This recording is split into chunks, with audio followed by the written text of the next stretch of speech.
Hello दोस्तों, मेरा नाम है जयप्रकाश और आप सुन रहे हैं रीडर्स जर्नी।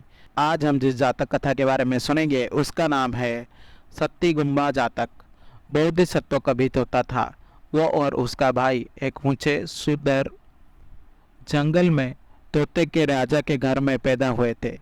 एक दिन एक बवंडर आया और छोटा भाइयों को उड़ा ले गया। बोधिसत्व एक मठ में फूलों के बीच उतरा और उसका भाई चोरों से भरे एक गांव में गिर गया।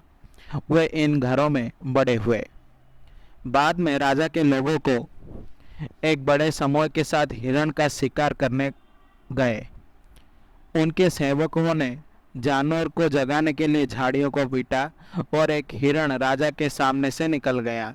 इससे पहले कि वो उसे मार पाता, अन्य शिकारियों ने राजा की विफलता का मजाक उड़ाया। उनके मजाक को बर्दाश्त करने में असमर्थ अभिमानी राजा ने अपने रथ में हिरण का पीछा किया, उसे पकड़ने का दृढ़ निश्चय किया। राजा और उसके साथी हार मानने और वापस लौटने से पहले दोपहर तक सवारी करते रहे। वो चोरों के गांव के पास एक छोटी सी घाटी में रुके स्नान और झपकी लेने के लिए। सभी चोर चले गए थे, केवल उनका रसोइया और तोता पीछे रह गया। तोते ने राजा को देखा और उसे लूटने और मारने में मदद करने के लिए रसोइयों को बुलाया। राजा जाग गया और उसने दूर से दोनों को अपनी योजना पर चर्चा करते हुए सुना।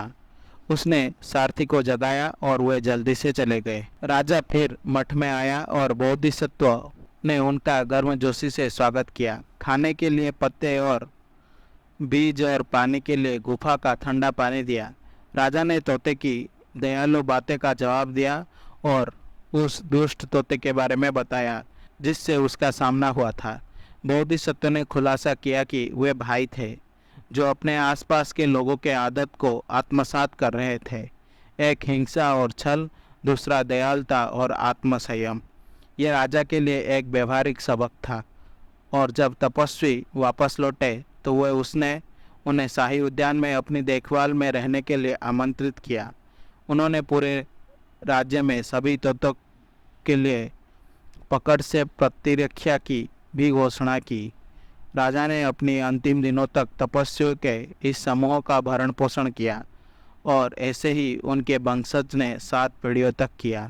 ये कहानी बुद्ध के जीवन काल में।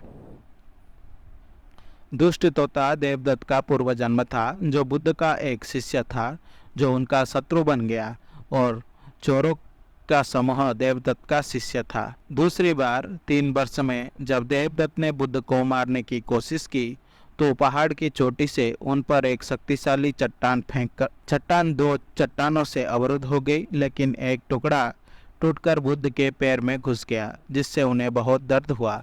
उनके शिष्य बुद्ध के चिकित्सक जीवक के पास ले गए जिन्होंने घाव को ठीक किया।